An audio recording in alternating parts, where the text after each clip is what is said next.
Hello नमस्कार बंधुमा channel में आपका स्वागत। हम आपको बहुत ही महत्वपूर्ण जानकारी देने वाले हैं। अतिथि शिक्षकों के नियमितीकरण को लेकर बहुत ही महत्वपूर्ण खबर है। सुनील से परिहार जी ने क्या कहा है अतिथि शिक्षकों के नियमितीकरण को लेकर, कब तक अतिथि शिक्षकों का नियमितीकरण होगा, इसके बारे में पूरी विस्तार से जानकारी दी है। उन्होंने बोला है कि शिवराज सिंह चौहान जी ने जो घोषणा की थी उसे पूरा करवाने का प्रयास कर रहे मध्य प्रदेश के अतिथि शिक्षक, और इनकी मंत्री विधायकों से बात हुई है तो विधायकों मंत्रियों ने इनका समर्थन किया है और बोले हैं मुख्यमंत्री तक आपकी बात को पहुंचाया जाएगा और जल्द ही आपकी जो भी मांग है और जो भी समस्या है उसे पूरा करवाया जाएगा। तो ये बहुत ही महत्वपूर्ण खबर है। और भोपाल में एक बड़ा आंदोलन करने वाले हैं मध्य प्रदेश के अतिथि शिक्षक, क्योंकि इन्होंने अल्टीमेटम भी दिया है। अभी आंदोलन की तारीख तय नहीं हुई है, जिसके संबंध में पूरी विस्तार से जानकारी दे रहे हैं सुनील से परिहार जी। अब वीडियो पूरा देखें, वीडियो बने रहें। वीडियो अच्छा लगे तो आप लाइक करें और चैनल को सब्सक्राइब जरूर कर लें से नई अपडेट पाने के लिए। जैसा कि आपको विदित है, काफ़ी समय बाद आप सबके बीच में उपस्थित हूँ। मध्य प्रदेश के सभी अतिथि शिक्षक वर्तमान समस्याओं को लेकर बहुत परेशान हैं। आप सबको बताना चाहता हूँ, अतिथि शिक्षक समन्वय समिति के सभी सदस्य लगातार पूर्व मुख्यमंत्री माननीय शिवराज सिंह जी की घोषणाओं के आदेश करवाने के लिए लगातार प्रयास कर रहे हैं। साथियों, बार बार बहुत से लोगों के फोन आते हैं कि हम 6-6, 7-7 महीने से काम कर रहे हैं, उसके बाद भी हमारे नाम पोर्टल पर दर्ज नहीं है। उसके लिए भी कई बार हम पत्र लिख चुके हैं। आज और कल भोपाल में रहकर अतिथि शिक्षकों की उनका निराकरण करवाने का प्रयास किया। किसी भी व्यक्ति को परेशान की जरूरत नहीं है। जिनके नाम पोर्टल पर दर्ज नहीं है उनके नाम पोर्टल पर दर्ज करवाने का प्रयास करेंगे। जो साथी सीधी भर्ती, प्रमोशन और ट्रांसफर से किसी भी कारण से बाहर हुए थे, आप सभी को भी चिंता करने की जरूरत नहीं है। हम प्रयास कर रहे हैं कि जो भी रिक्त पद हैं वहां पर सिर्फ फॉलन आउट अतिथि शिक्षकों का ही समायोजन किया जाए। बहुत सारे लोगों का सुझाव है कि भोपाल में एक बड़ा आंदोलन करें। उस भोपाल आंदोलन के लिए भी आज हमने 25 फरवरी का दिन दिया था कि हम आपको तारीख आपस में बातचीत करके बताएंगे। आज अन्य जिलों की भांति राजगढ़ जिले के अतिथि शिक्षक साथियों ने अतिथि शिक्षक सम्मेलन का आयोजन किया है, जिसमें राजगढ़ जिले के दोनों माननीय मंत्री और माननीय विधायक जी को उन्होंने सादर आमंत्रित किया है, जिसमें हम अतिथि शिक्षकों की पीड़ा से माननीय मंत्री जी को, माननीय विधायकों को अवगत करवाएंगे और उनके माध्यम से अतिथि शिक्षकों की पीड़ा माननीय मुख्यमंत्री जी तक पहुंचाने का प्रयास करेंगे। आज हम सब कहीं ना कहीं अतिथि शिक्षकों के हित में प्रयास कर रहे हैं। अभी हम भोपाल से राजगढ़ के लिए निकलेंगे। भाई BM खान साहब, छोटे भाई रविकांत गुप्ता जी मेरे साथ में राजगढ़ के कार्यक्रम में शामिल होने के लिए जा रहे हैं। भोपाल आंदोलन के लिए आप सबके दिमाग में हमेशा एक ही चीज़ रहती है कि बस भोपाल जाएंगे तो कुछ मिलेगा, लेकिन ऐसा नहीं होता। सरकार इतनी आसानी से कोई भी आदेश जारी नहीं करती, कर भी दे, लेकिन बहुत बड़ा कारण है कि हम 90 और 95% लोग घर पर बैठकर सिर्फ टीवी और अखबारों के माध्यम से, सोशल मीडिया के माध्यम से देखना चाहते हैं कि क्या हुआ।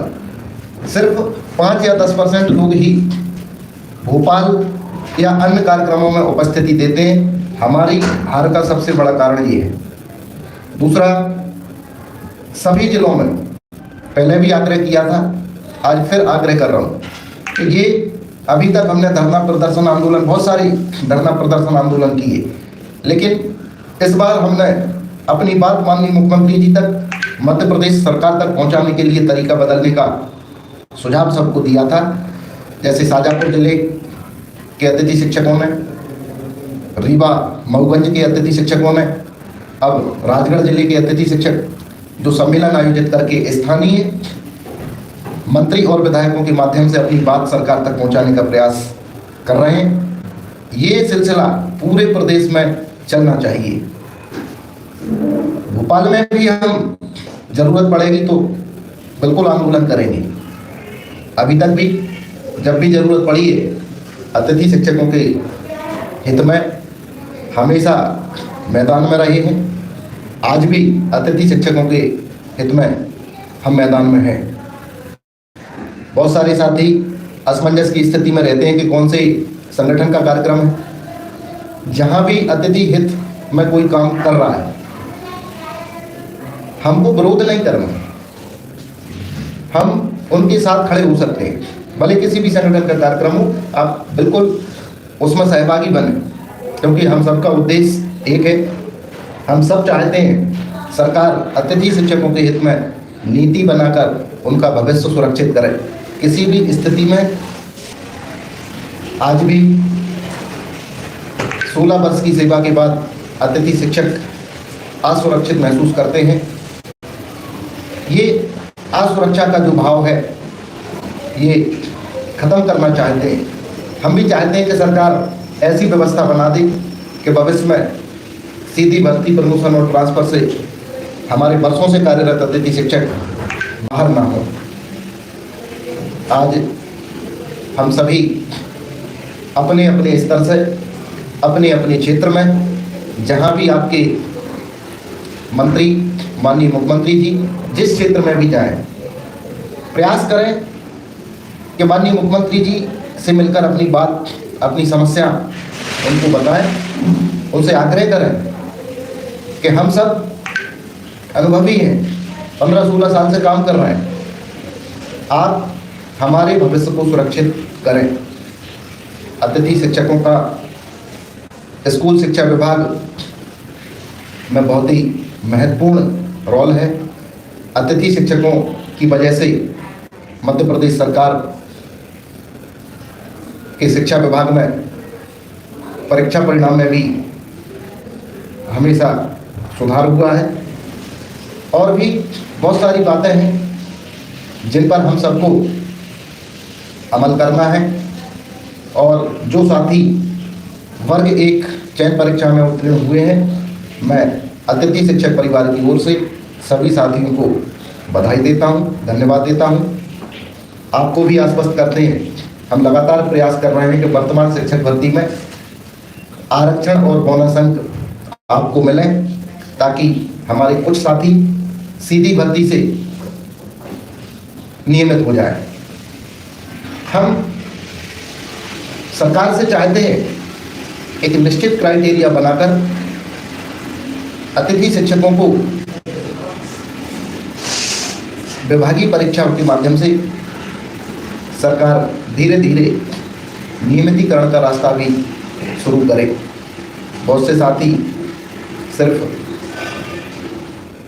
अनुभव के आधार पर अपना भविष्य सुरक्षित करवाना चाहते हैं, जो उचित भी है। अभी तक अनुभव के आधार पर लाभ देकर सरकारों ने गुरुजी, शिक्षाकर्मी, अनुदेशक, तदर्थ इन सबका भविष्य सुरक्षित किया है। आप सभी भी इन अन्य कर्मचारियों की भांति आपके हित में भी नीति बनवाने का प्रयास हम सब कर रहे हैं। और मुझे पूरा भरोसा है लोकसभा चुनाव से पहले मध्य प्रदेश सरकार अतिथि शिक्षकों के हित में नीति बनाकर उसको ओपन करेगी। और हम सबका भला भी इसी में है कि सरकार हमारे हित में नीति बना दे। बहुत सारे साथियों का सुझाव आता है कोर्ट केस के लिए। हाई कोर्ट और सुप्रीम कोर्ट में जो व्यक्तिगत याचिकाएं लग रही हैं, वो साथी छोटे भाई रविकांत गुप्ता जी से संपर्क करें। एक केस संगठन के माध्यम से भी अलग से भी लगाया है, जो उसमें जुड़ना चाहें उससे जुड़ें। कुछ लोग आरोप प्रत्यारोप करते हैं, देखते रहते हैं। उन साथियों से आग्रह है कि आप घर पे बैठकर लिखने से बेहतर है कि धरातल पर कुछ करने का प्रयास करें। अकेले फेसबुक, व्हाट्सएप पर लिखने से कुछ नहीं होता। जब हम प्रैक्टिकली कोई काम करते हैं, घर से निकलते हैं, 2-4 दिन घर छोड़कर देखो, 2-4 दिन अतिथि शिक्षकों के लिए भोपाल में मंत्री और अधिकारियों के चक्कर लगा के देखो, आपके